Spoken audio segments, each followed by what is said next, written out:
Orang sukses memiliki karakter kuat dan berani berkompetisi. Kegagalan dan kerugian adalah mekanisme alami yang dilakukan pasar untuk memberitahu kita agar selalu memperbaiki diri atau berpindah ke bidang usaha yang lebih prospektif. Dalam kehidupan secara umum dan bisnis secara khusus, persaingan cenderung dipandang sebagai sesuatu yang sangat tidak menyenangkan. Persaingan usaha adalah momok bisnis yang harus dihindari. Kalau bisa malah dihancurkan agar tidak menjadi rintangan. Pandangan seperti itu justru tidak pernah ada dalam pikiran orang kaya sejati. Persaingan mereka anggap bukan sebagai zombie menakutkan yang sewaktu-waktu bisa membunuh mereka tanpa tahu kapan datangnya. Bagi mereka, ketakutan seperti itu tidak perlu ada ketika menjadi pebisnis. Persaingan bisnis justru dapat digunakan sebagai faktor pendorong kemajuan bisnis. Persaingan atau kompetisi bisa menciptakan ide-ide baru sehingga selalu membuahkan gairah bagi klien atau konsumen.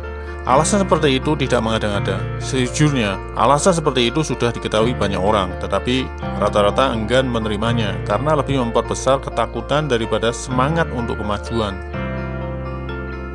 Simak 3 hal berikut ini yang memungkinkan kita akan lebih berani saat menghadapi persaingan bisnis.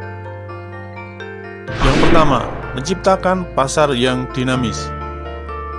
Bisnis adalah sebuah proses pencarian yang terus-menerus untuk menemukan sesuatu yang baru dan baru lagi.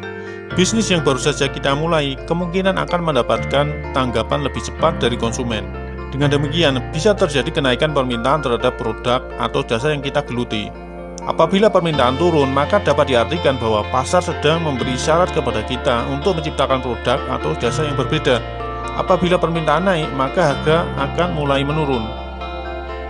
Bisnis menjadi sangat mengasihkan ketika faktor risiko dan ketidakpastian menjadi daya tarik untuk sebuah kemajuan. Adanya persaingan membuat bisnis menjadi sebuah topik yang tidak menjemukan untuk didiskusikan dan dipraktekkan.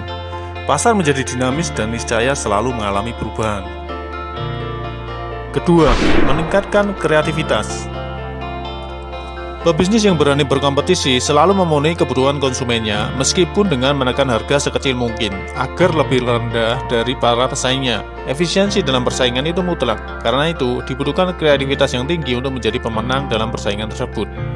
Bisnis yang menuai banyak keuntungan pasti menggiurkan pebisnis lain untuk mengikutinya. Contohnya produk deterjen.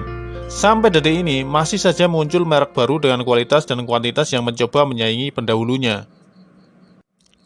Dalam satu merek pun terjadi persaingan pada kualitas dan kuantitas tertentu. Misalnya, deterjen merek A memproduksi 2 varian, yang satu mengunggulkan hasil cucian yang lembut, yang satunya lain mengunggulkan hasil cucian yang bersih bebas noda. Persaingan dalam satu merek itu adalah implikasi dari kebutuhan konsumen dan ketatnya persaingan antar merek. Produsen dituntut untuk meningkatkan kreativitas agar lebih memberikan garansi, namun tetap menekankan efisiensi. Yang ketiga, menekan harga dan menjaga kualitas. Prinsip persaingan ini paling sulit dilakukan oleh pebisnis. Prinsip ini adalah menekan harga dan menjaga kualitas. Ini sulit, karena pada sisi yang satu harus melampaui sisi yang lainnya. Prinsip ini akan lebih enak dilakukan jika kreativitas kita memang jalan. Namun jika kita lemah dalam berkreasi, maka pada akhirnya kita akan berada dalam jurang kekalahan. Dari segi biaya produksi, kita akan belajar memotong biaya agar bisa mencapai harga yang rendah.